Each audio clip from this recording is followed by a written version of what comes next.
Good morning. Sorry to interrupt. I'm sure all the great conversation is probably why you're here, not to hear me talk. But we do have to start a program.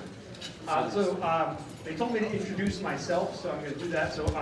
I'm Bryce Ward. Officially, I'm the Associate Director at the Bureau of Business and Economic Research. I'm also the founder of ABMJ Consulting. Informally, I guess you can think of me as genius economist and all-around swell guy. Get to introduce yourself, you get to make it up. I am going to push it back out to the tables, but there is a first part of the program that is going to occur at least some of your tables. At many tables, there is a local entrepreneur.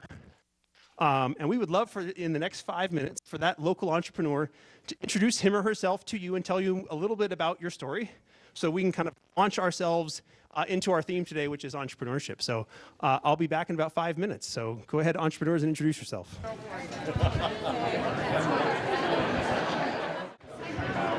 So again, I have to be the killjoy.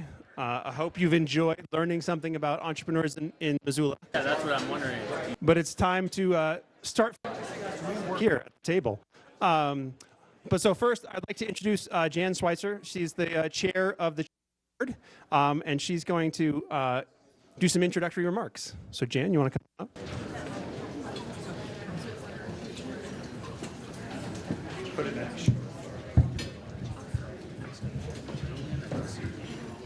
All right, can everybody hear me? All right, I was told to keep the mic close.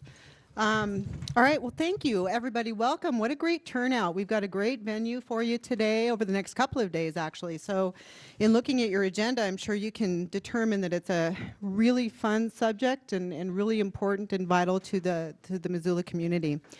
So why are we here today? The State of Missoula is actually an annual event that focuses on an important community event or perhaps a challenge that we might be facing. And so our role as the Chamber is to support healthy businesses in the Missoula community, and we do that in a variety of ways. We do it through advocacy efforts.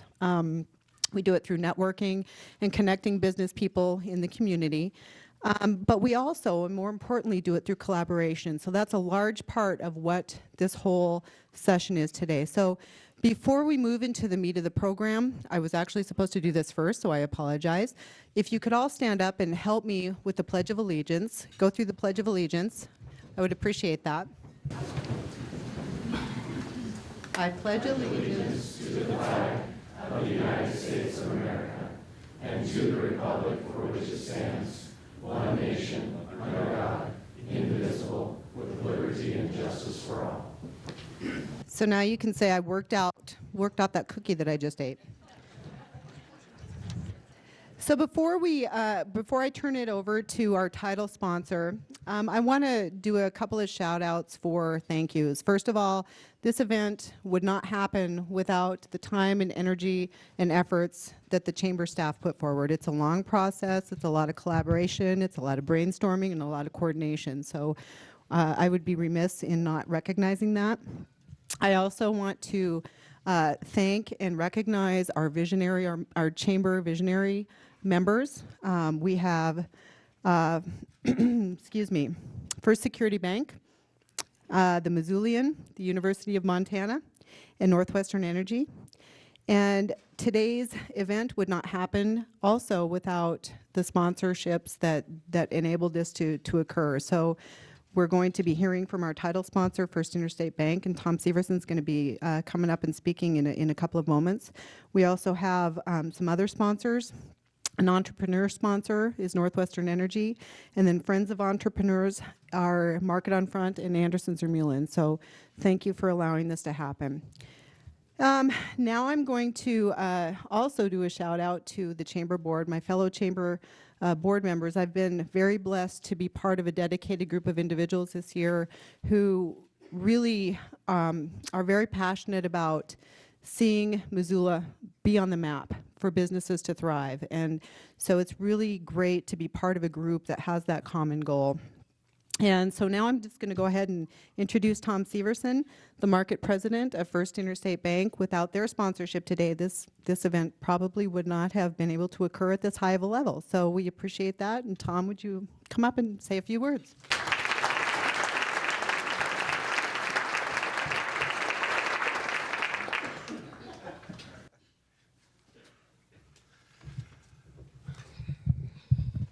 Well, thanks, Jan. A real honor today to be up in front of you as sponsor of being titled sponsor of this event. Certainly, First Interstate Bank is certainly committed and very excited about the title of the next 2 days with building tomorrow's Missoula and the entrepreneur economy. Certainly as being a leading SBA lender in the state of Montana and very invested in entrepreneurship, small business incubation. This really ties into really where we want to be in our community, and we do have a wonderful community to for entrepreneurs. Very happy to collaborate with the Chamber of Commerce and the MEP and the BBER. We'll give a shout out for next Friday here in Missoula, right, Bryce? So again, thanks so much for being here. Wonderful event, and I will turn it back over to Bryce.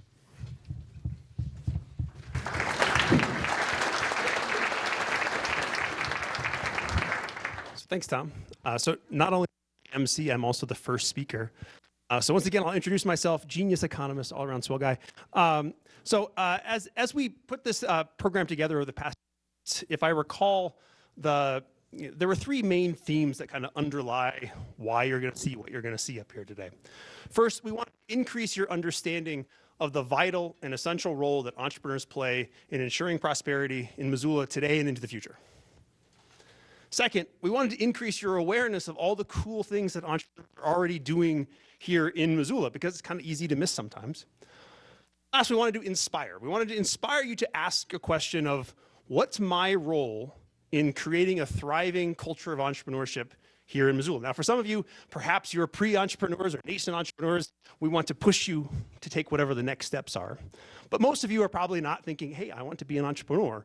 But there's actually a role for you in creating a thriving culture of entrepreneurship here in Missoula as well. And so part of this is to try and force you to start thinking about, well, what is it that's my role? Perhaps it's mentoring, perhaps some whatever it might be. Ask yourself that trying to do here today. So you've already heard entrepreneurs, at least some of you who have them at your tables. So hopefully you become a little bit aware of what's going on. And I know that whenever I hear about the stories of entrepreneurs here in Missoula, it makes me feel better about Missoula's economy. It makes me feel more optimistic. And I'll be honest, I haven't always been that optimistic about Missoula's prospects. So I moved here about 3 years. So about 2 weeks, I reached my 3rd anniversary. And within those first few months of living here, I had some what have I done kind of moments. So I don't know if you guys remember the winter of 2014, but it was actually kind of dry in January. But as I drove up I-90, got to about Frenchtown, it started to snow. It snowed all February. Within a week of my getting here, it was minus 15. I'm texting my friends. I think I've moved to Hoth. But at the end of the month, we have a giant blizzard, and there's an avalanche in the Rattlesnake. I'm like, what have I done? But it wasn't the climate that led me to ask, what have I done? I'm a regional economist. Look, I've been coming to Missoula for a long time. My wife is from Missoula. I've been coming here for a long time, but I never really thought that much about Missoula's economy. So I show up, I'm living here, and I'm a regional economist. I'm like, oh, what's going on here? And I'm like, there's diversity, and there's some healthcare, and there's some other stuff, but it wasn't really obvious to me what the foundations of Missoula's economy really were. And I'm like, oh, and Missoula's a lot smaller than I actually thought it was. And so I'm an urban economist, and I'm reading things like, since the recession, half of all jobs were created in 20 counties, right? And you can imagine that those are all 20 really large counties. And I'm reading studies in urban economics journals about how all the young college-educated people have shifted from moving wherever they used to be moving, and they're all moving to giant cities. And I'm like, what have I done? Is there going to be opportunity here for me? And is there going to be opportunity for my kids who I'm raising here to stay here if they want? And so I've been on this 3-year journey trying to figure out what Missoula's economy is and what Montana's economy is, to try and figure out, what really are its prospects. And if you want the long version of this talk, I'll follow up. Come to the BBR Economic Outlook Seminar next Friday at the Hilton Garden Inn, Friday morning. I'm the keynote. So you'll get to hear the, 25 to 30-minute version of what I've discovered. But today, I want to just zero in on one small piece of what I've been thinking about, which is entrepreneurs. Because entrepreneurs really are an essential part of ensuring prosperity here in Missoula today and into the future. So, why is it that entrepreneurs have become so essential? I'm imagining if you had this event 30, 40 years ago, entrepreneurs probably wouldn't have been a hot topic. But they are today, and it has, the understanding why they have entrepreneurs have become more important has to do with big fundamental changes in our economies and how wealth is generated. Historically, wealth was usually fundamentally tied to the natural characteristics of the place, i.e. its natural resources. But increasingly, wealth and prosperity is tied to humans. It's tied to knowledge. And that can kind of be anywhere. And in that world where knowledge economy exists and knowledge economy is driving a lot of the wealth creation, and it, in theory, we'll talk about this in a minute, can be anywhere, entrepreneurs become far more essential. It's easy to be an entrepreneur. You need an entrepreneur in a natural resource economy, but it was pretty obvious. Like, oh, there's some trees up on the mountain. We should cut them down because people like wood, right? Or there's oil in the ground, or there's coal in the ground, or there's fertile soil. It doesn't require particular entrepreneurial skill to take advantage of natural resources where they exist, right? But 200 years ago, that's how prosperity was generated. If you wanted to look, if you showed up here in the earliest stages of our country and said, Bryce, show me which places are going to be rich. It was really easy. I just had to say, okay, well, look, find me places that have good natural resources and access to a natural waterway, right? Because transportation and natural resources, those are the two things that you needed. And, in 1816, it cost as much money to ship goods 20 miles over land as it did to ship them across the entire Atlantic Ocean, right? So if you were on a river and you had good natural resources, or you had a port, an economy was going to get located there. Over time, we changed this. Us being humans, we figured out how to build canals and railroads and highways, and that changed the distribution. It allowed some parts with good natural resources, like Montana, who didn't have access to good waterways, to grow and prosper. But still, fundamentally, place-based prosperity was tied to natural resources and transportation nodes. But over time, our economies changed. 115 years ago, 40% of US workers worked in agriculture. Today, it's 3%. 60 years ago, 30% of US workers worked in manufacturing. Today, it's 10%. And yet the value of our agricultural products, the value of our manufacturing products are still at all-time highs. Right? But as you change from this labor-intensive, local-based, regional model of an economy to one where there's much more automation, I lost my name tag, just came out untied. But as you change to something that's not as labor intensive in the natural resources, or not as tied directly to transportation nodes, now it costs $20, I think, to ship a car on a train across the country. Right? So transportation access is it's ubiquitous. So in this environment, what determines local success? And in all places, local success is a function of capacity. Capacity is a function of your natural capital, your physical capital, your human capital, and your social capital.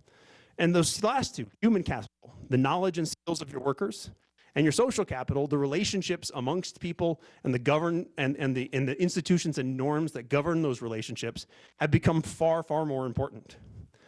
So if you look at what's growing in the American economy today, we call it job market polarization. So the past 25 years, we've seen about 70% growth in knowledge work. So CEOs and lawyers and doctors and teachers and software developers and all that kind of stuff, college-educated work, the stuff you kind of think about, that stuff has grown substantially. We've also seen growth at the bottom end, like low-skill service work, grown by almost as much. But if you're a production worker or you're a sales and office worker, literally no net job creation from 25 years. Probably 35 years, actually, went back. And so this has clear implications for regional economies. Places that can harness knowledge work, create knowledge products, those are places that are more primed to survive because there's less work to be done in these natural resource industries, more work to be done in these knowledge industries. So why is it that the entrepreneurs are then essential for this knowledge industry? Well, again, there's nothing inherent in the place. This is where this industry has to be. There's nothing inherent in Portland, Oregon that says that's where we should design and market athletic apparel. There's nothing inherent in Seattle, Washington that says this is where we should do online shopping, right? It's about the entrepreneur, and entrepreneurs are necessary but insufficient. You also need the capacity to make it work. So then how does this all work? Well, okay, so you need, in the knowledge economy, you need two things. First, you need an idea for a good or a service that you think you can sell. Second, let me switch it out. Let's try this one. Second, you need the ability to execute and create that good or service. And then last, you need to be able to get that good or service to market. So that's what we need in the knowledge economy, particularly in the traded sector. Entrepreneurs are essential for that. First, the entrepreneur is usually the one that has the idea. Second, they're the one who has to figure out how to organize the resources in wherever they want to live to be able to execute the idea and deliver that good or service to market. But that's not the only role for entrepreneurs in this kind of economy. Because the knowledge economy is fundamentally human-based, it's not innately tied to a particular place. It requires the collection of other humans, right? So how do you get humans to want to live and work in the place where you are? Well, you offer a great quality of life, and nature does help in that regard, at least in some places, right? But you also need a good, what we call local sector, that makes it a desirable place to live. You need good shops, you need good restaurants, you need good bars, you need good cultural events. And local sector entrepreneurs also play a role in providing all of that as well. So that's the role of entrepreneur in a more knowledge-based economy. They're the ones who have the idea, they're the ones which organize the resources to execute that idea, and figure out how to overcome whatever obstacles are inherent in your place, because every place has an obstacle. And at the local sector, they also provide interesting goods and services, or interesting mix of goods and services that make the place a desirable place to live and do business. So where does this put Missoula? Well, like I said, Missoula's small. It's lots of smaller communities, they're struggling, but Missoula's actually doing okay. Missoula has 40% of its population has at least a bachelor's degree. That ranks 24th out of all 318 metro areas. So Missoula is a highly educated place. We have the fundamental resource that knowledge economy is based on, knowledge workers. The challenge is, how do you organize those workers to create high value products and deliver them to markets? And that's where the entrepreneur comes in. They have the idea, they organize them, and they figure out how to overcome whatever Missoula's inherent disadvantages are, i.e. it's kind of out of the way, and get the goods and services to market. So that's why I'm so passionate about entrepreneurs. I do research on how to create them. I'm trying to figure out, what their role here in the economy is. And that's why I think we're talking about this today, is that entrepreneurs are an essential part of Missoula's future. So with that, I'm gonna shut up, and I'm gonna allow you to hear from a few more entrepreneurs. So we have one over here, you can come up, Brian. We have three entrepreneurs who are gonna tell you a little bit about their story and why they're here in Missoula. And I guess we haven't said, do you guys want to come up here or do you want to stay there? All right, Michelle, you're going to come up here. Perfect. So first we have Michelle Huey. She's the founder of Vim and Vigor. She was a healthy, I'm not going to tell your story. She's the founder of Vim and Vigor, and they make really cool stuff. And I'm going to let her tell you about it. Thank you. You're stealing my thunder here. Hello, everyone. I'm Michelle Huey, and I'm the founder of Vim and Vigor Stylish Compression Socks. We've been on the market for about 3 years now, and Vim and Vigor really came about for extremely selfish reasons, which is like about me. I had a job where I was sitting a lot, and I was doing pharmaceutical sales and driving all over the state of Montana and eastern Idaho and all that good stuff. And I noticed that my legs were extremely tired and lethargic at the end of the day. And I'm someone at the time in my early 30s, and I like to work out. And I thought, it's weird. All I do is sit all day. How am I so tired? How do I not have any energy? And so I talked to a friend who's a physical therapist, and he said, well, you need to wear compression socks. You sit all day. And he said, in fact, most people have, I call it a professional lifestyle, in which it keeps them seated all day, on their feet all day, traveling, all that stuff. And they don't get optimal circulation, that they really need for them to deliver good nutrients back to their legs. So I thought, okay, let me see what's available out there for myself. And when I looked online, the only thing I could find were kind of the nude compression socks. It's supposed to be somebody's skin color. I don't know whose. Like no one alive has skin color tone that looks like that. Or athletic compression socks, which were like the neon yellow, neon orange, nothing that reflected or allowed me to reflect my own personal style.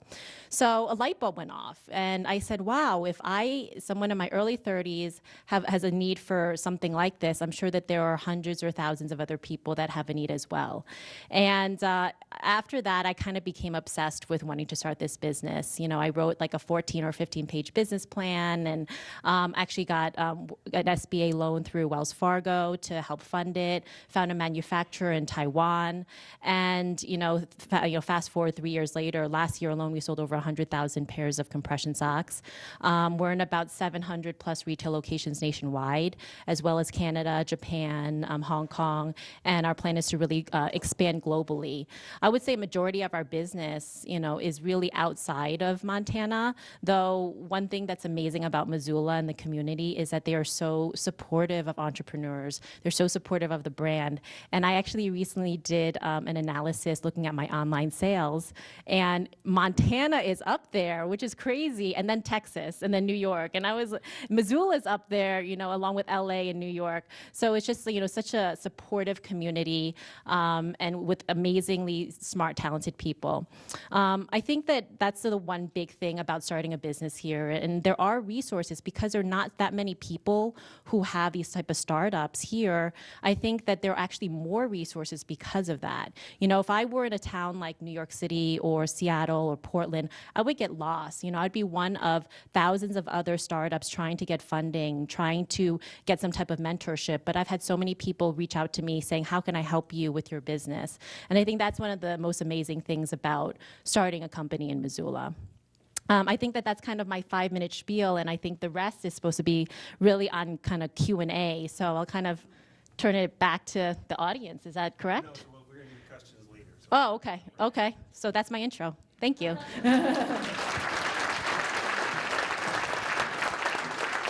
Yeah, so we're all going to talk, and then we'll have a longer facilitated Q&A. But next up is Brian Morgan. Again, since he's going to tell his story, I'll just let him introduce himself to you. Thanks, Bryce. So my name is Brian Morgan, and the company I started 18 years ago is called Adventure Life, and we started as a pretty classic adventure travel company with tours primarily in Latin America, and we've since changed and become more of a bespoke travel consultancy. So people contact us from all over the country. We have about 15% of our clients come outside of the United States, and they ask us to design and craft fantastic trips for them, be that a river cruise in Europe, or an expedition to Antarctica, or a food tour throughout Peru, or possibly in Thailand or somewhere of that nature. So I've been doing this for 18 years. I won't talk too much about my startup story because it feels like ancient history at this point. But I essentially started the company because I needed something to do. I wanted a way to stay in Montana, and I wanted something interesting to do. And so 18 years ago, it started with myself and a cell phone and a website, and I struggled and figured out how to connect with people all over the country. One of the great advantages, some of the great advantages I think of doing business in Missoula, and what has kind of allowed us to really thrive here, it does come down to the people, and Bryce mentioned that we have incredible people resources.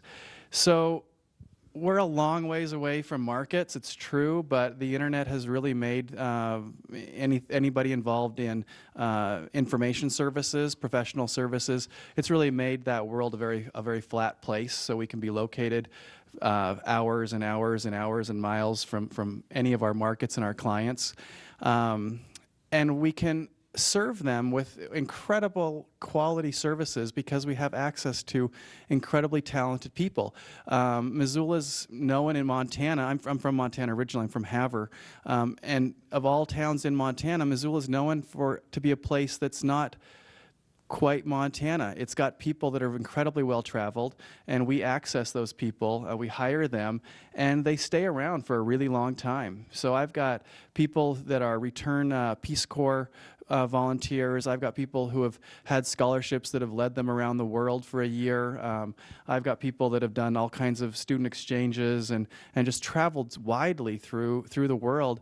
And they can come work at Adventure Life, and I can keep them working at Adventure Life year after year after year after year. And that's a huge advantage for me. In other markets where a lot of my competitors are located, such as Seattle, San Francisco, New York, places of that nature that these businesses have been around a lot longer, the turnover that they deal with is so much greater than the turnover that I deal with. And so to me, again, it's the people resources, it's the commitment to the area that has really led to the success of our company. So.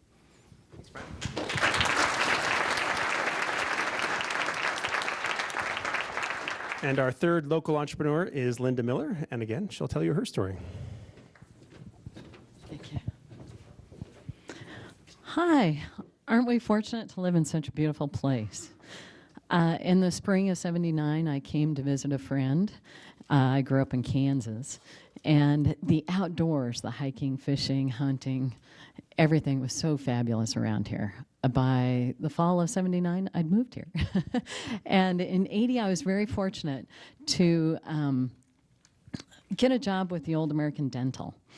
And I was a floater at their company and had the chance to work in machining, the grinder, screw machines, making handles. We made dental instruments and we sold them around the world.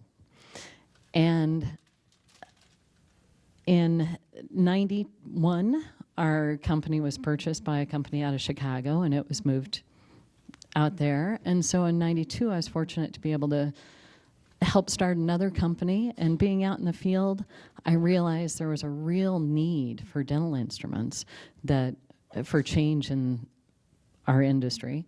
And so in 2000, I sold my share of that company, and I started Paradise Dental Technologies. And PDT makes dental hand instruments because instrumentation hadn't changed. And I noticed that 40 to 70% of dentists and dental practitioners had ergonomic issues, muscle skeletal issues, carpal tunnel things. And so we addressed that. That's where we started. But then we started looking at the designs, and they really didn't adapt to teeth. And, you know, there's probably several in the crowd that are scared of going to the dentist. That's one of the major problems that we have in dentistry. And so we worked on creating instrumentation that was more comfortable for patients, more comfortable for practitioners. And through this, we've been very, very fortunate and blessed to have grown the company to sell into 48 countries around the world. And everyone in the world has teeth. And so, you know, when we look at it, 30% of our business right now is international. But as I look at it, I think that, boy, 70% of our business should be international. So we're continuing to grow and grow. We service most of the dental practitioners in Montana. We support our local state economy tremendously. But the majority of our business, you know, when we have about 300 to 400 dentists in Montana, there's 28,000 in California alone. So, you know, the majority of our business comes from outside the state. So, boy, we have such great resources here. We've got UPS, FedEx that can get our product really quickly throughout the world.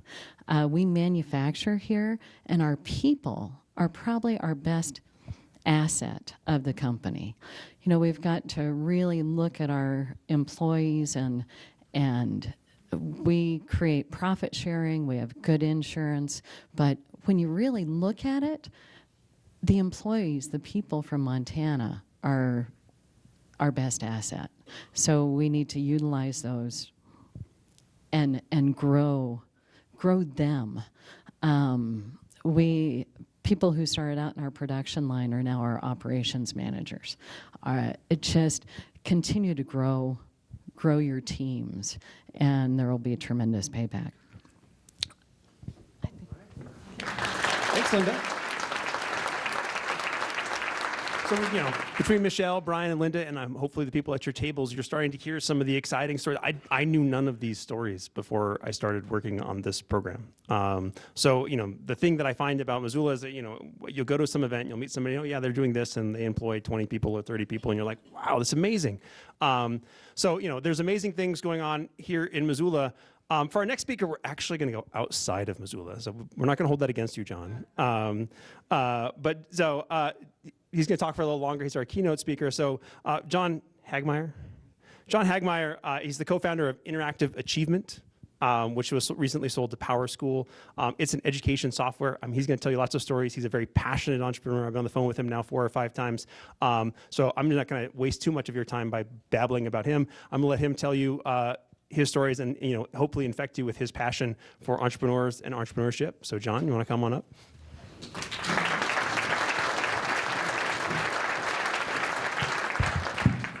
Thank you. And thank you to the Chamber, Kim, and your team, and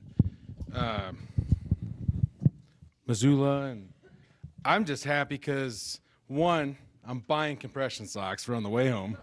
2, we're going to Antarctica, baby. I can tell you that right now. Right? And 3, I am introducing you to my dentist because I hate going to my dentist. I mean, this has been a wonderful trip. Thank you, Missoula. I would say that. What's really interesting is Missoula is a lot where Mary and I live. It's my wife, Mary, who is hands down 10 times smarter than me. The day I married her, you talk about kicking outside your coverage, outside your station. That was me. My father reminded me of that for at least the first 10 years of our marriage, which was awesome. Thank you, Dad. But Missoula in Roanoke, Virginia. And I'll give you the parallels. And I only say that. I've been up since 4 a.m. I don't know if you could tell. I'm like my 9th cup of coffee right now. But I got to talk to so many people in Missoula. I would just go out and talk to people. The people who worked here. Uber works here now, people. Start using Uber, all right? I already Ubered here. Talked to her for like 9.5 minutes. It was wonderful. There's not one ill word I've heard spoken about Missoula. The people, the outdoors, I would just say your whole vibe. You have something special. We're going to talk about that. And I'm going to do some parallels to where we're at in Roanoke. We live in the Blue Ridge Mountains. If you saw the movie Lawless, that's where I was a teacher and an assistant principal. Was in Franklin County, Virginia, better known as the moonshine capital of the world. Okay? No joke. My first gift from a parent was a pint of apple pie moonshine. Thank you, Franklin County. That was awesome. We lived in the outdoor. The outdoors were it's just stunning. In fact, one of the guys here I was talking to this morning, he said, I've been wanting to go to the Blue Ridge, to ride the Blue Ridge Parkway on my motorcycle because I hear it's one of the top 10 things to do when you own a motorcycle. And it is. It's just stunning. It looks like God has knitted a quilt in the fall, and he just lays it across. It's wonderful. So there's a lot of parallels. So when I talk, please understand where I was very fortunate to start a business, be an entrepreneur, grow up in the business world over 10 years. It's very similar to what's happening here. And I wanted to start out with really just kind of giving you my CV. I was divorced twice, failed relationships, failed at financial. I was a teacher, brought home $604 every 2 weeks. I really was an at-risk kid. Ended up becoming a teacher. I was a horrible college-bound student teacher. By the way, in all your schools, there's college-bound kids and non-college-bound kids. I loved that. Thought that was awesome. Way to go, schools. I won't forget all the people down there. I see you. I'm going to keep looking your way over there. I worry about you. Those were my at-risk students back there. I'll bring you back. I was a teacher for 11 years and assistant principal for 5. And my gift was at-risk kids. The kids that nobody wanted. I was an at-risk entrepreneur. My CV I just gave you, what in that CV said I should start a company, grow it to 100 employees, and have an incredible exit 10 years later. Nothing on paper. And I say that for, you're all sitting in here and you're trying to grow your businesses. I don't care if you're starting, which is very important for your community in Missoula. You're 20 to 30, 35, extremely important for your economy, okay? And then as you keep on going, all these growth, I guarantee you how you hire and how you look at it on paper, because there's no reason for me to even stand here in Missoula right now talking about successful businesses. When I started, I had no idea. But being an at-risk student, I learned one thing, and being an at-risk teacher, I knew I didn't know. That was my gift. Wasn't arrogant, wasn't prideful. I knew I didn't know. And over the next 20 minutes, now that I used 5 of them, I'm going to give myself 5 back. Now over the next 20 minutes, I want to kind of take you through the 10 years. There's 3 time periods, what I call the first 4 years, our heads down. We're growing 800%, 100%. We have no idea what's happening. The middle 3 years, I call, if you ever watched the greatest love story of all time, I call it the pit of despair. All right? Yeah, that's right, my Princess Bride fans. Good job on that, okay? It was the pit of despair, and nobody escapes out of it. We did, just as Wesley did. I had to throw that in there, sorry. And then the last 3 years were the golden years. And I'm going to kind of take you through that time period. And what I'm going to do is I'm going to talk to you about thinking big. And the only way to do that is to go all in. And what I was great at was going all in because I had nothing. My father never made more than $20,000 in a year. We had 7 kids. Just for on the side note, he was audited 3 out of 6 years. Right? If you tithe and give to missionaries and you make that much money, they don't believe you. It's a true story. So that's what I grew up with. And I just didn't, and I met my wife, and my best friend was a computer programmer, and I was a teacher, and I just had this idea. And the idea was, if I taught a student, and I knew exactly where to help them after I taught them, did they understand what I just taught them multiplication? Did they get that, or did they not? And if they didn't, let's get away with the student doesn't pay attention. The student doesn't, I'm the teacher. Let me do something different. And that was my idea. Well, my wife, who is no different than I would say normal wives in the sense of security is very important to my wife. Security, everybody, we don't want to just risk everything in the world. We want to be somewhat safe. And my best friend from high school, who was a computer programmer, and we were going to a wedding. And I had pitched this idea to Matt's company, my best friend's company, and they turned me down. We were driving to a wedding, 12 hours up, 12 hours back. By the time we got up and back, he quit his job. He was making 6 figures. He quit his job, no joke, and worked for $20,000 a year for the first 2 years. I worked 8 hours a night with no salary. Mary and I borrowed everything we had, and we went all in. When I say all in, we took our chips and we pushed them. And so when you thinking big and believing big and dreaming big, here we were. Once again, there's no reason for me to even have a chance to be successful. Why? She even said, absolutely, let's go. Because we all believed it was going to work. We pushed our chips. And so here we were, just a couple of great stories in this first little time period. So 2 weeks later, now keep in mind, I want you all to know, seriously, my wife, my goal in life is just, I really want to take care of her, and so I'm going to be successful at this. It really drives me. And so I come home after work. I'm an assistant principal in a middle school, 1,800 middle school students. Why anybody came up with that idea, I have no idea.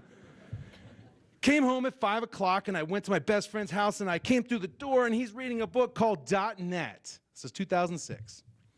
And this is 2 weeks. Yeah, the engineers in here are starting to giggle.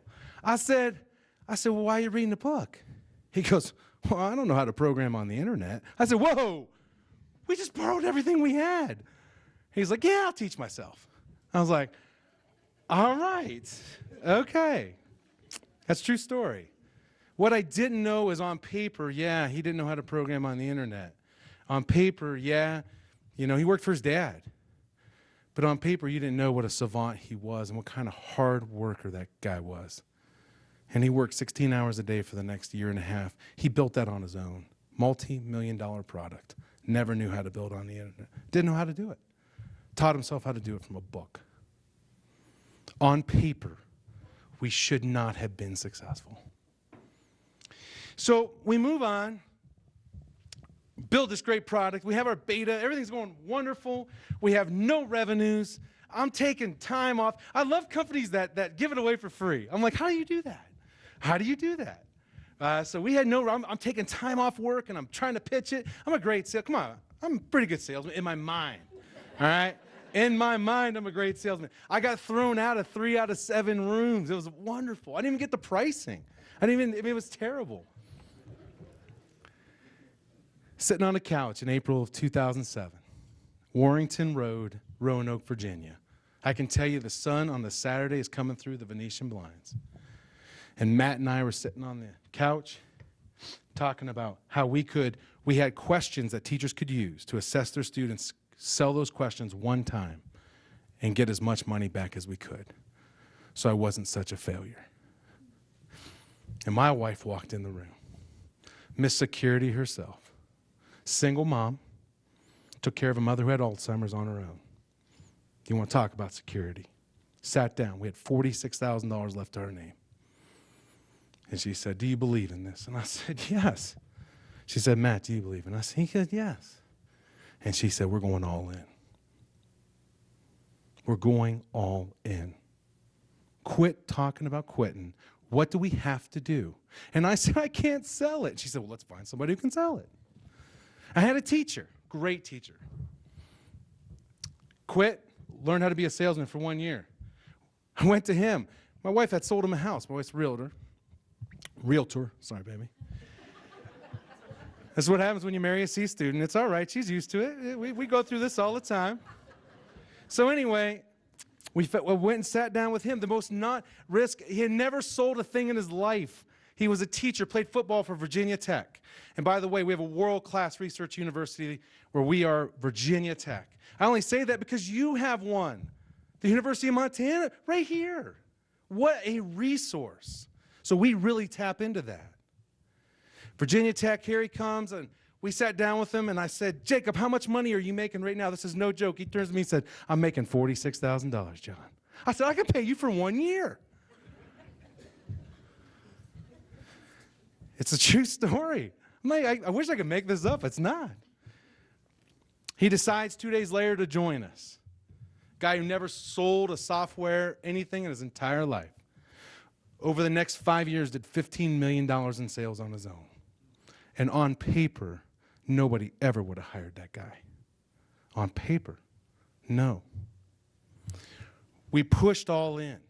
We just kept. All in doesn't start with thinking big and believing big and dreaming big. It doesn't start and end with, I have an idea, and I'm going to go for it. It never ends. It just doesn't end.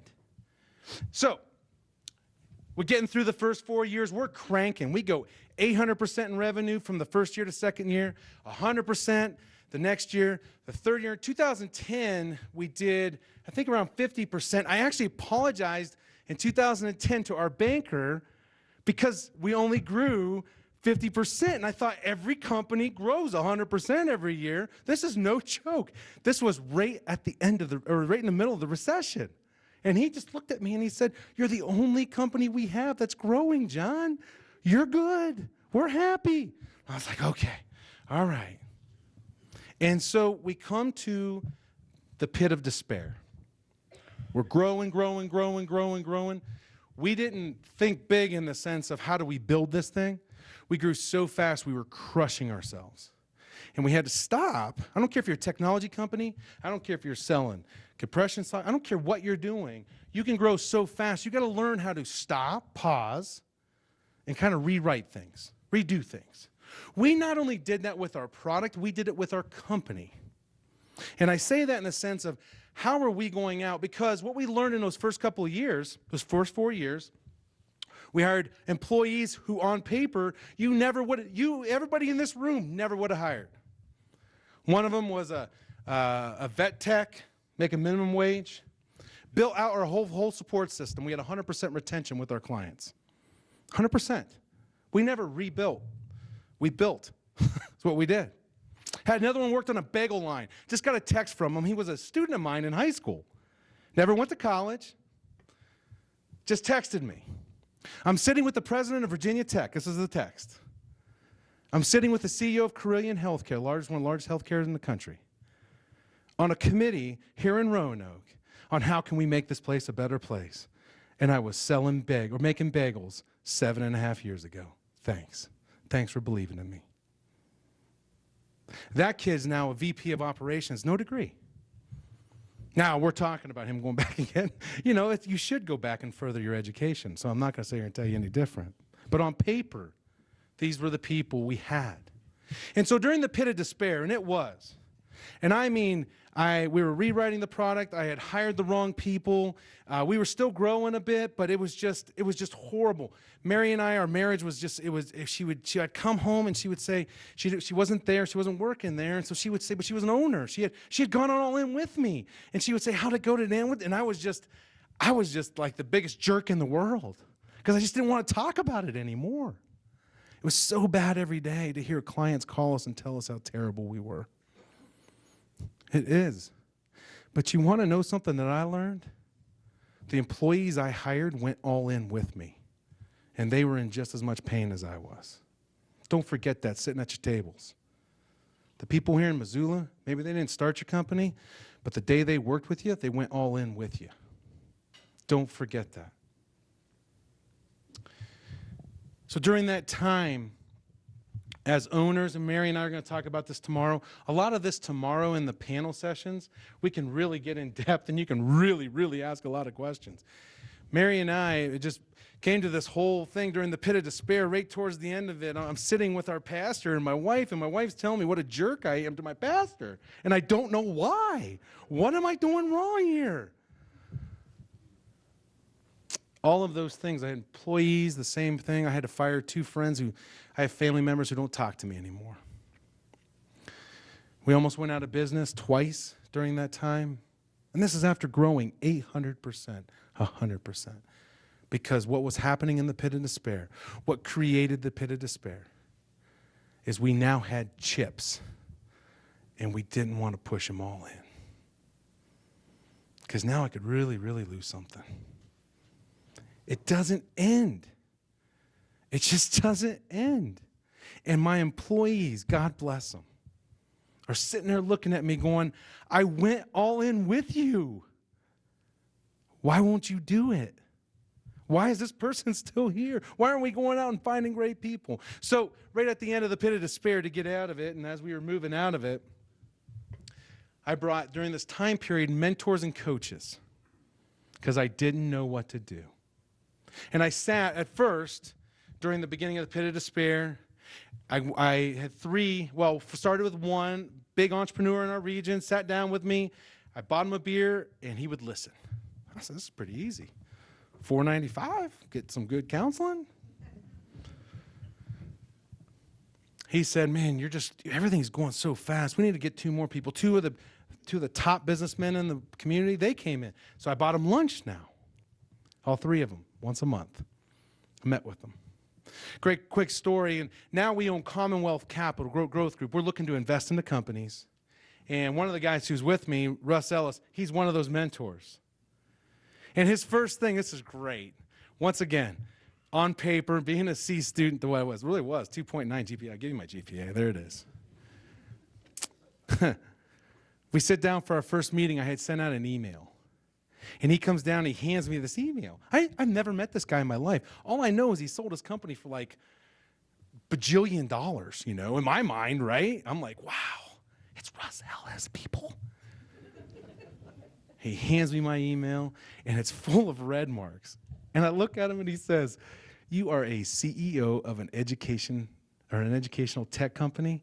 Don't ever send out an email without somebody proofreading it, because your grammar is horrible. That was my first conversation with the guy who we now own. We both own together an investment company together. But those were the mentors I had. They didn't lie. They didn't hurt my feelings. They didn't have pride. I didn't know. I didn't know. And they were willing to teach me. They taught me how to do finances. Because at the beginning of finances, it was like in college. I had nothing. So for beer money, you go around, you knock on everybody's door, you ask for a quarter. Most people give you 75 cents a dollar. You do that for 200, start throwing the money. I had like $90 for beer money almost any time I wanted. It was awesome. That's how you start a company. It is. You find money. You go out and search for it. You beg, borrow, you do whatever you can. But when you start, you're no longer a startup. You have to learn. How do I run a credit line? How do I pay back that credit line? How do I get the banks more? How do I get the SBA involved? How do I get the VSBA, which is the Virginia version of the SBA, because they'll double what the SBA, you learn all this stuff. My mentors taught me that because I didn't know. As great as we thought we were, I didn't know. And then I brought an executive coach in. And if you can invest, I don't know how many executive coaches you have in your region. We have phenomenal ones in ours. Best investment. I invested in myself at the beginning. And we sat down and we figured out in the pit of despair the values of our company. And we asked, not me, but we asked the employees. The employees, 37 of them at the time, wrote me a letter. Each one of them, on what they wanted Interactive Achievement to be known for. And it became being honorable, being unselfish, and being generous to each other, to our clients, and to our community. And that's what they wanted to be. All the way to the point where my staff volunteered at a at-risk school, 52% pass rate in math. They went down during the day, worked with the teachers, took the kids out, tutored them, 94% or 92% pass rate within 2 years. That was their way. They did that during the workday. They didn't ask, didn't have to ask. It's part of our values. That's what you're going to do, then do it. We empowered them. We trusted them. Had one call me, that kid who was the vet tech. I don't know if from a support perspective, we could take over your computer and fix your problem. Teacher didn't know how to print an exam. And so, and I don't know if you guys I don't know how much you guys know about your school systems and how poor they can get. This one was 85 miles away, very poor, very rural, very poor. And she learned that she couldn't print it, and so he was showing her, and she hit it 7 times, and she freaked out because she had just printed it off 7 times. And he said, well, at least you printed it off. And she says, you don't understand. In our school, we only get 400 sheets of paper a year because we don't have any money. That's a true story. Next morning at 7:30, she was walking into school, and that support rep, Sam Lackey, had a ream of paper in his hand. He went down to Walmart. He handed it to her, and he said, you're going to be okay. That's the people. On paper, how would I know that he was going to be that guy? But we let them be that guy. We let them be that girl. We let them be people that everybody wanted to be around, including ourselves. That's what started to propel us out of the pit of despair. We defined it. We had been living that way. From that point on, we never hired anybody from 37 employees to 94 employees. We never hired anybody what was on paper any longer. It was all about character. It was all about, we put you in a situation. The support team came up with the office characters. If you ever watched that was your interview. You had to handle Michael Scott. You had to handle Dwight Schrute. And these guys acted it out. It was hilarious to watch these guys. But they got great support reps. In fact, when we ended the company, I walked into CJ's office. He was the bagel.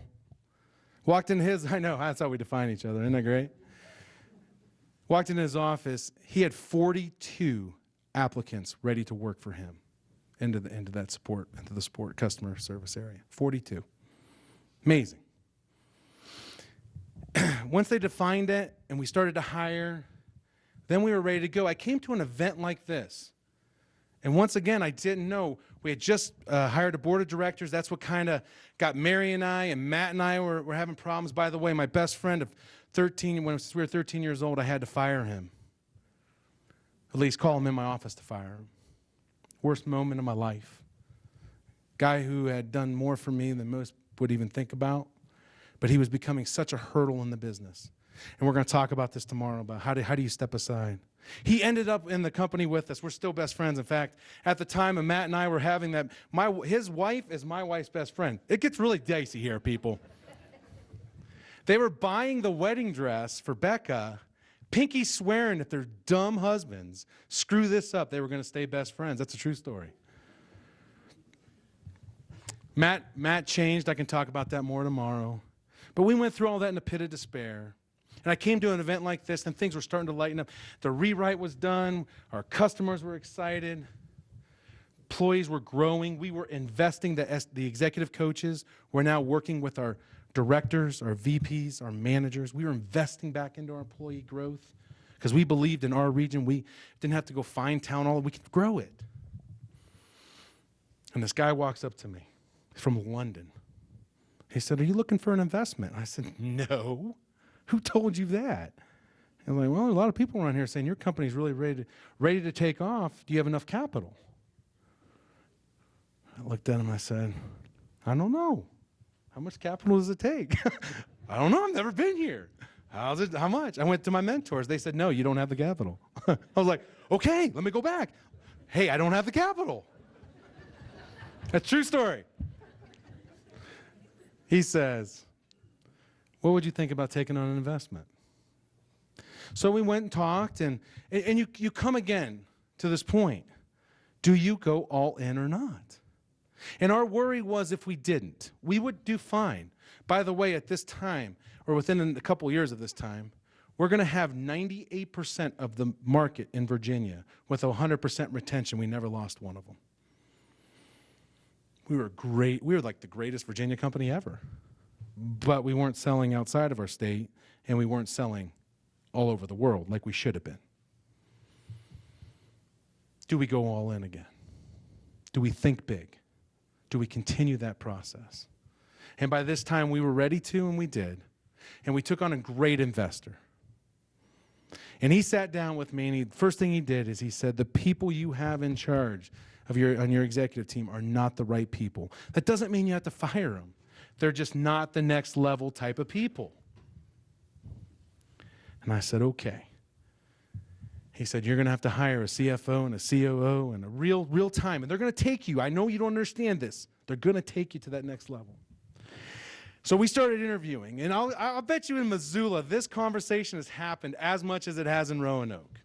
I'd interview somebody, and then we'd talk about salary. We'd get done, and I'd look at my team, and I would go, we can't pay somebody that kind of money in Roanoke. This isn't San Francisco. Come on.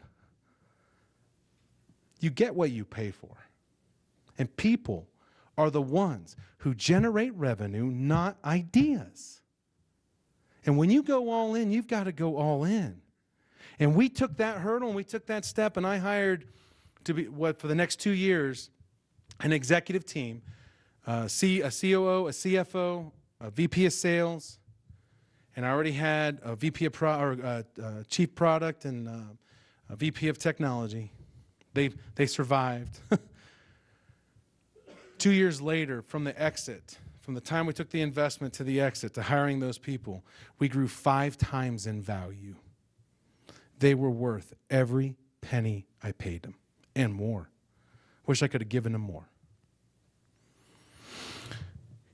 We get into those golden years, and we're driving the value and thinking big constantly, but we had to continuously go all in. So I'm going to bring this back around to Missoula. Here you are. How many are at your table? Please first realize and recognize your employees are going all in with you. Start there. Somebody overheard our conversation. We were talking about war stories, and I know there was a millennial. She got kind of mad at me because I said at one point I almost called all the millennials in and fired them, right? Just because they were millennials. Bottom line, you're a millennial? Gone. Get out of here, man. That's how frustrating it can get sometimes. Now, thank God I had an HR director who said, no, I'm not giving you their birth dates. True story. You have great people in Missoula. I know. I've met some of them. They're willing to go all in. Are you willing to go all in? And that doesn't mean just in your business. That means with your employees, with each other as founders, and with this community. Because you have all the pieces that Bryce was talking about. You have those pieces. They just have to be brought together. It's a world class. You have to have a world class university. I'm going to tell you, you do. You have to have world class entrepreneurs that are willing to risk it all, and you do. You're here. We see them at the tables. You have to have businesses in the middle that are willing to give of themselves to help others learn how to grow from all of the mistakes you made and all the successes you made. And I guarantee you do. You just have to bring it together with one North Star, drive it in this community. Because I can tell you this, from the point I've landed to, I think it's been 12 hours, 13 hours, I can't tell you one negative thing about Missoula, Montana. Thank you very much. I'm looking forward to talking to you for the next 2 days. Thank you for having me. I appreciate it. Thank you.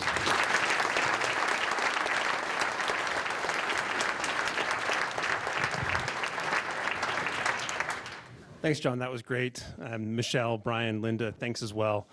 So now is the part where you can ask any of us some questions. So in order to get yourself to prep yourself, get your brain in, there's going to be some microphones moving around, but I'm going to exercise my moderator prerogative and ask the first question. And it's to all of you, which is, John, you can speak to Roanoke, the rest of you can speak for Missoula. What's the biggest barrier that your location has placed in front of you that you either have gotten over or are still trying to get over? Linda, you want to start?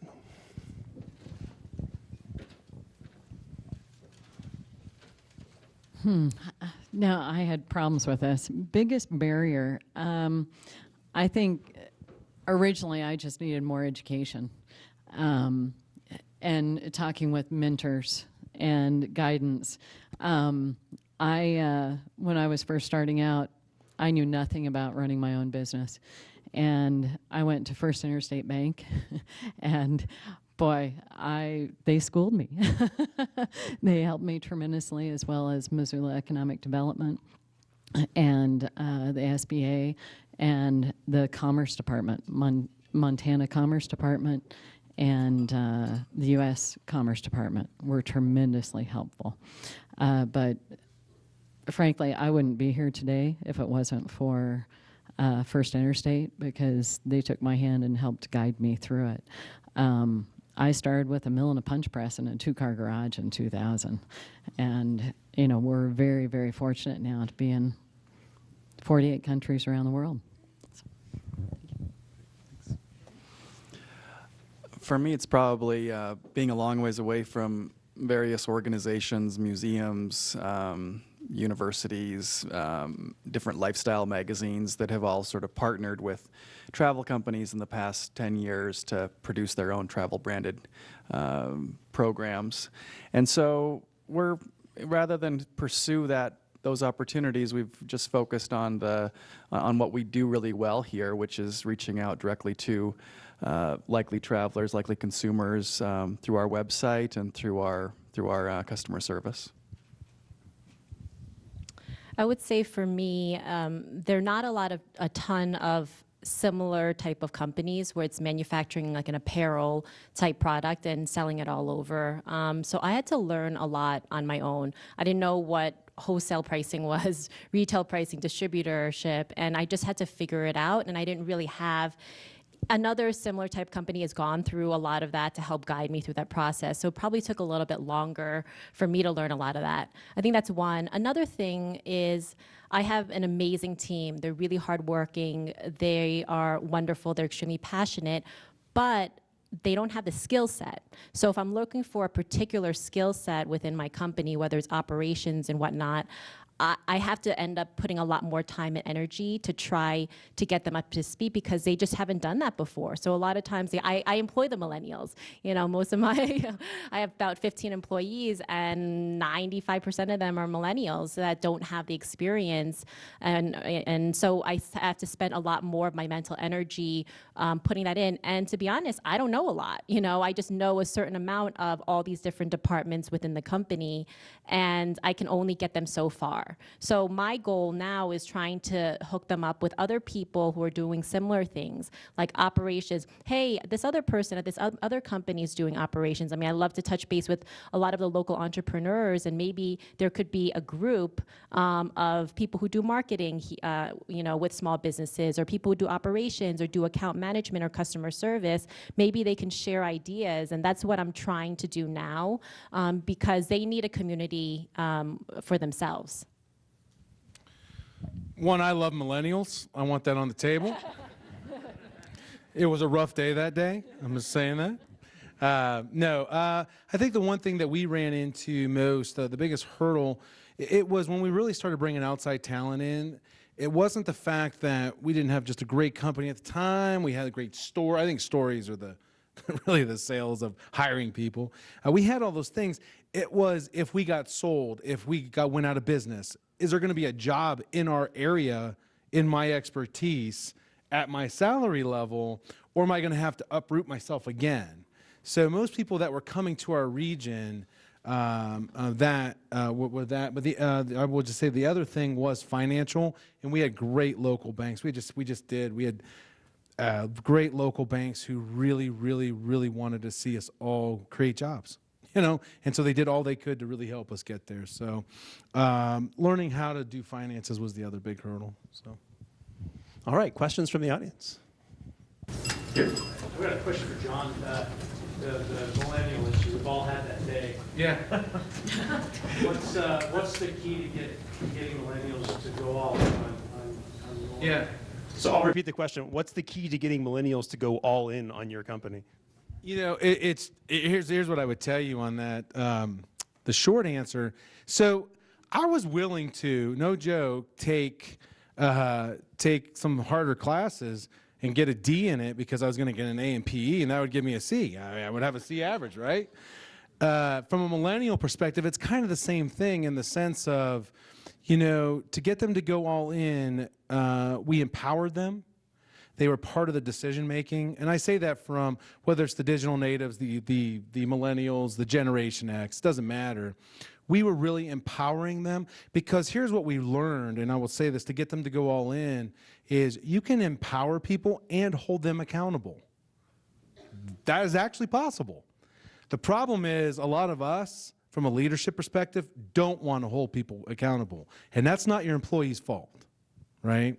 Because they want to know where those lines are. They want to know what's expected. They want to know, you know, but you let them get to that answer. You don't say, here's the only way. And I think once we got away from, hey, somebody's got to make the decision.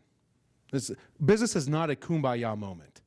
It just isn't. There is no kumbaya. In 10 years, somebody has to make it. But they all had a voice. We listened to what they had to say. And in the end, we made a very sound decision, and they felt part of it. That's what I would say on that. Next question. Right down here in front. I probably don't need a microphone. I was very interested in what you said about the importance of having a world-class university, a research university in your community, and I work at the University of Montana, and I'm just curious the tangible ways in which the university intersected with your business, and sort of maybe elaborating on the capital that comes from that university, the presence of the university where you chose to have your company. No. So I'll just repeat for those way down there. The question is what's the tangible effect of being in the same, co-located with a world-class university? Yeah, I mean, that is, it's just an incredible thing what a great university and your community working together. One is from us, we started to develop programs and classes that fit the jobs that we needed that were different than, I would say, the traditional, to anything from what we call co-lab, your startups, your entrepreneur startups, to the accelerators. Our university not only invests into it, but has classes running there on site at the accelerators.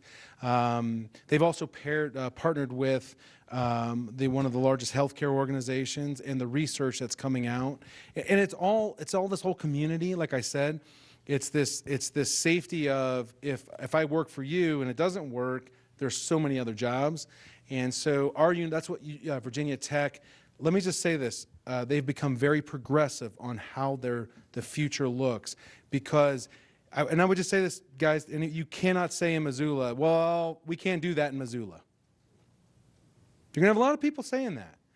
And you have to step up as leaders in the community and say, hey, there could be another way. Let's figure it out together. Let's head down that direction. Let's create higher paying jobs. We can do this, right? It's just not the only way. And that was led in our region by our university said, and by their actions. We're not going to do it like it's 1967, right? We're going to do it like it's 2025. Well, we don't know what that is, so we're all going to figure it out together. And so that's what we end up doing. So. Oh, go ahead. Can I add Yeah. this? At the University of Montana, keep in mind, too, we have the International World Trade Center, which is tremendous. If you want to do international business, they can really help you out. We also do electron microscope studies at the university. They open up their department for us. I mean, there's tremendous resources. If you have a question, go to the university and see how they can help you out. We've changed how implant dentistry is maintained now, just through the studies they did at the university for us. So. Okay, next question. Over here. I know with entrepreneurs, a lot of people face fear, and that inhibits their true success. So I'm wondering if you all could maybe give an example of a time where you had an intense fear and how you overcame it. Who wants to deal with that one first? Michelle?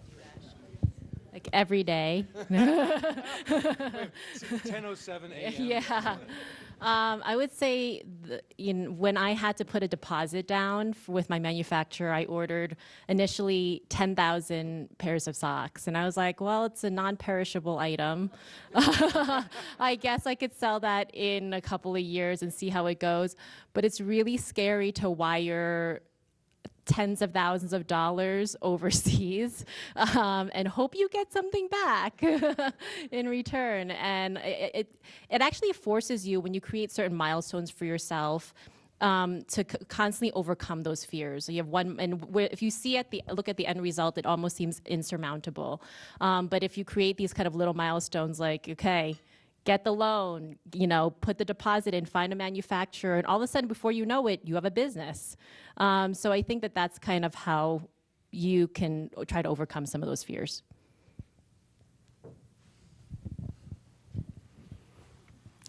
I started when I was 25, so I had nothing to lose. So I didn't really have fear at the startup, because it was just, I'm either going to make it in 3 years or I'm going to go get another job. I had no car, I had no loans, I had no wife, I had no health insurance, none of that. I do deal with fear in my office regularly, particularly fear of change. The industry that I'm in is incredibly dynamic. I was able to start because of the changes that were being wrought by the internet within the travel industry. There were scores and scores of travel agencies going broke in the early 2000s. So, and we were something new and rode that wave. So we were part of that change.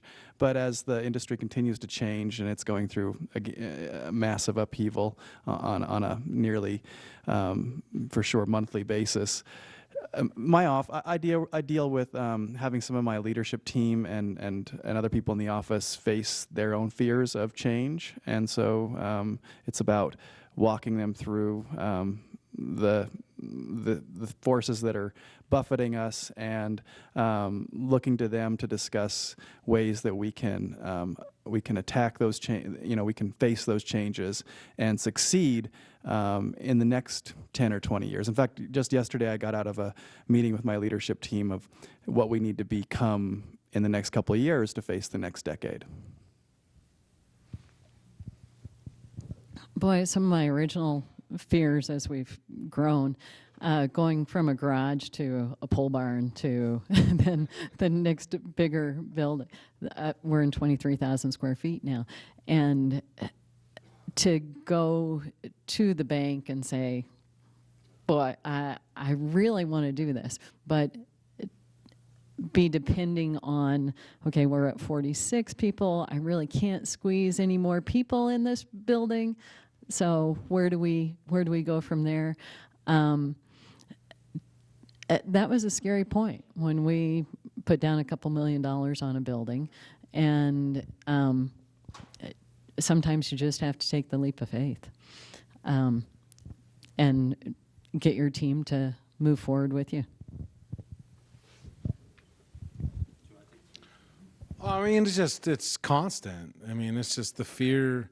I think the worst moment, probably the worst moment was when Matt and I were in my office and I was firing him. I literally thought that was going to be the beginning of the end. And so for me, I had all the financial, but I had nothing. I'm with you. I mean, I had nothing growing up in a sense of, so it wasn't like I was, but then again, my wife would have killed me thinking that way. But it really was for me. This is what I learned that day. Let me say it to you this way, and I'll give you the mic. This is what I learned that day. Matt and I had the power together to make that company just awesome. And we had the power to destroy it, and we were doing it. And that was the day we learned how to step aside. And we'll talk about that tomorrow. So. I will say that when we had our organizational meeting, there was some gallows humor about sleepless nights from these people. But anyhow, next question. Anybody else? Over here. Yeah, you mentioned something of having a personal board of directors, if you will. This is for John. Thanks. I lost my voice shouting for the Packers. So you mentioned something about having a personal board of directors, if you will. And I'm wondering, like, you had coaches and mentors and so on, and I'm wondering who else you had around you that you could go to get the advice that you needed, to learn the things that you didn't know you needed to learn, and people that you could really trust their judgment and what they were telling you and so on. Who are the right people, the balanced people to kind of round that out? So that's a great question, because we did set up I'll just stand up for a second. We did set up, and I have to say this, I know my wife's going to hate me for it, but go Steelers. There we go. So that's right, people. Only in Missoula. Come on, people. There we go. Derek, touchdown. Score one. So we put a board of directors in place, literally, who could fire me. And literally, I had to sit there and say, my shares in the company are more important than my job as the CEO. They were just worth more value. And so if I wasn't doing a good job, then I didn't need to be the CEO. So we did put a board of directors. But that's a great question, because in our community, we have a thing called CEO Roundtable. And CEO and presidents, there was about 3 groups of 7. And so you were assigned to a group. We met once a month. We met for 3 hours. And each month, one of the CEO presidents would present a problem they were having, and we would sit around and try to help solve that problem. And it was the greatest 3 hours of the month. It just was. Because guess what? I had nobody to talk to. I really didn't. It wasn't like I could go down to the employee and go, man, my life's hell, man. Let me tell you about it. Yeah, we might not make payroll this week. Can't do that, right? So we had a CEO roundtable in our region, actually led by our Virginia Technology Works. They built it and led it, and it was so wonderful. I don't know if you guys have that here, but that was huge for us. Huge, huge, huge, and we very rarely would miss that time. That was very precious time to all of us. So. I'll follow up. How did you get invited? How were the 21 people selected for the CEO roundtable? Well, one of the 3 mentors that I had, it's like first it was a double secret handshake, which is bad, and that got changed later. But they told me about it. I had no clue. Man, I mean, how many of us you just have your head down? You are just trying to make it and survive and go. And so you need people to tell you, hey, this is out there for you. And so they actually sat me down and said, this would really benefit you. How about this? You're ready to listen to what others have to say. Because if you're not willing to listen, you don't need mentors. You don't need coaches. You have yourself. Good luck. That's what I'll tell you. Good luck. I'll take the knowledge of everyone else versus anything I know, and that'll win every time. We have time for one more. If anybody has a question right back here. We have sold a number of commercial properties, and the one thing that manufacturers always say, there's a lack of engineering programs in the University of Montana. And number two, they say is the doggone real estate's too expensive. So I'm just wondering, did you have any benefits from the state tax credits or anything that you had to support your endeavor? So, these are great. I mean, so did somebody tell you guys? I mean, we rehabbed. So my wife, genius in redesign. We actually bought the original Harley-Davidson building in Southwest Virginia, 1935. My wife restored it. She went down to the library and got the pictures from 1935, restored it back to 1935, showroom windows, found the mezzanine in the ceiling, put the mezzanine, showroom floor, everything went back in. Actually found the packing crates of the motorcycles from 1935 in the ceilings, had a floor built out of it. Was the coolest thing in the world. We got tax credits from the state of Virginia. We got tax credits from the federal for it. It all came out to being about $250,000. What's that? Oh, and the city of Roanoke. It came out to about $250,000, which just really funny. I know everybody thinks we pocket money around here. That was 5 jobs. That's how we looked at it. We just saved 5 jobs. And I actually said this, and I'll say this, I'm very conservative, probably more libertarian than anything. I actually said for the first time, that's a really good government program that I like, you know? So anyway, I say that in jest and not really. But anyway, it really was. It really helped us save 5 jobs or create 5 more jobs because we took that money and we, once again, invested back into ourselves and our employees. All right. So there will be more opportunity. Oh, real. John, you obviously agree that we're one of the 2 greatest cities in the world. I totally agree on that. I totally agree on that. The people are fantastic. Absolutely. So 2-part question. 1, are you going to come and invest in Montana, in Missoula? That's a great question. And if not, what would this town need to do to bring your kind of funding here? Yeah. Absolutely. We're always looking for great people. You guys can have the greatest ideas all you want. We're looking for great people, which I've met some up on the stage and kind of hinted on some stuff around here, some people. So absolutely, we're absolutely open to, and how that works is you really want to do an assessment. Are you ready to take on an investment? And what does that look like? And what level? So that's a first start. And we're always open to doing that. And how do you bring capital? I'm sure that's probably on the conversation to everybody. There's not enough capital here in Missoula, not enough capital investment. How you bring capital, and I'm just going to say it in this way, in this story. When I was coaching, I was a coach, of course, for 10 years, and I had a parent come and be very angry I was not sending film to Notre Dame on their son. And he was a middle linebacker. He weighed 165 pounds. He was 5'7", and he ran a 5'4" 40. Now, I want you all to know that's worse than a C student, okay? And what I told this parent, and I would say the same thing to all of you, and that is, 1, you have to be very public about your successes, but the money will find you. It really will find you.